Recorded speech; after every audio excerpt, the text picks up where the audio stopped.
सारी बेनजीर साहबा ने कितनी इंपॉर्टेंट बातें, फिर सायरा जी सारी कहानी खोल के सामने नहीं आ रही आपके। बिल्कुल, ये आज जो बीबी सायरा बानो ने जो बात की और बेनजीर मेहदी साहिबा ने जो बात की, ये सारा का सारा जो है वो उन्होंने पर्दे उठा दिए हैं, सारी कौम को पता भी है।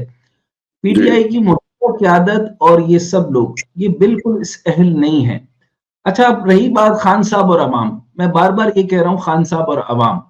अच्छा, 10 साल पहले इमरान खान को भी अगर आप सुन लें तो जब टेक्नोक्रेट्स आए, जिसमें यानी रज़ाक दाऊद को लाना पड़ा, बाकी टेक्नोक्रेट्स को लाना पड़ा, जब उस वक्त का जो नंबर 1 थे वो उनकी बहुत सारे हालात इस तरह क्लियर नहीं थे और अवाम पर वो इस तरह जुल्म नहीं किया करते थे।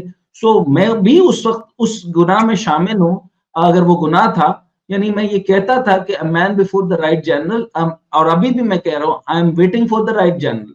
राइट जनरल का मतलब ये नहीं होता कि वो हुकूमत में आएगा और लोगों को मारेगा। पाकिस्तान एक ऐसी जगह है जहां पे जमहूरियत को कायम करने के लिए भी इस तरीकेकार की जरूरत है। एक तो इलेक्टेबल से जान छुड़ानी पड़ेगी और अवामी रिप्रेजेंटेटिव्स को लाना पड़ेगा, और फिर अभी तो नंबर 1 का मामला जरा कुछ और हो गया है, वरना सेंसिबल लोग, पीर मर्दान शाह की भी बात की, वो हमेशा जो है वो एस्टैब्लिशमेंट के साथ ताल्लुकात अच्छा रखते थे जब तक ये एस्टैब्लिशमेंट थी।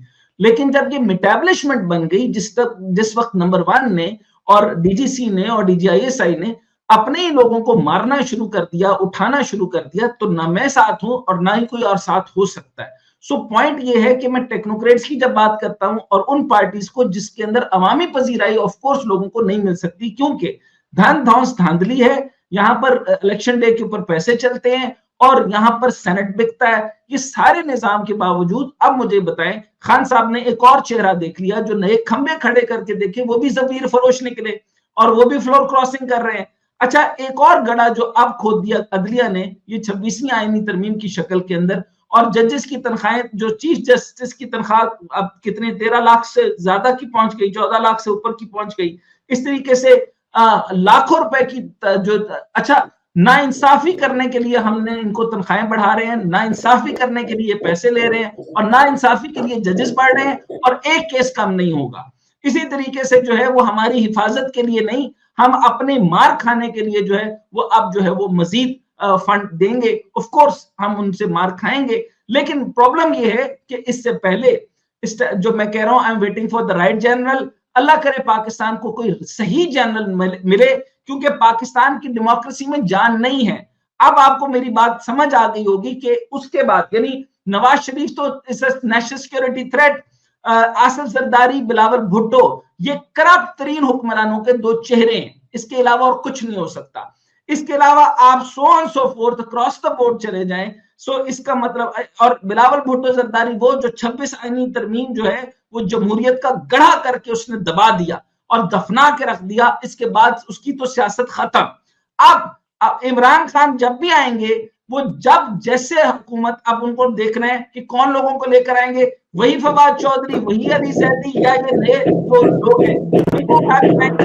असल में अगर सिंपल कैलकुलेशन करूं, जो मैंने सायरा बानो साहिबा की बात से अखज की है, वो सिंपल कैलकुलेशन करें कि यास्मीन राशिद साहिबा, आलिया हमजा साहिबा जो अंदर हैं, वो लोग तो समझ जाएं कि वो खान साहब के साथ सीरियस है। जो बाहर हैं, आपको समझ आ जाए कि जो बाहर है वो क्यों बाहर है। तो ये सिंपल सी कैलकुलेशन है। इसके अलावा अलीमा खान साहिबा को क्यों नहीं आना चाहिए? उनके अंदर क्रेडिबिलिटी नहीं है क्या? सीएनएन को वो गुफ्तगू नहीं कर सकती? उनकी अंग्रेजी भी ठीक है और वो बात भी ठीक कर सकती है, क्यों उनको पीछे रखा हुआ है? चुनाचे ये एक बहुत बड़ी रिफ्ट है। खान साहब को मॉरूसियत, मैं मॉरूसियत के हक में हूं, मैं खिलाफ नहीं हूं। मॉरूसियत ही इंपॉर्टेंट है, आपका खून ही आपके नजरिए को आगे लेके चलता है, अगर वो मेरिट पर है। तो मॉरूसियत में प्रॉब्लम नहीं है, आपकी जमहूरियत में मसला है। जमहूरियत में तब मसला है तो लीड ही नहीं कर रहा ना। तो अगर इमरान खान ने अपना वारिस अपनी जिंदगी में बनाया होता तो बहुत अच्छा होता। अब बुशरा बीबी पे इसलिए यकीन नहीं है क्योंकि जो हालात पीछे हैं, अब उनको पता नहीं है कि ये आगे मामला उनके कैसे करने। अभी पिछले मामला पे हमें एतबार नहीं है, कौन सी बेगम पे एतबार करना है ये भी अभी पता नहीं है, लेकिन अलीमा खान साहिबा पे एतबार करना मुनासिब बात है।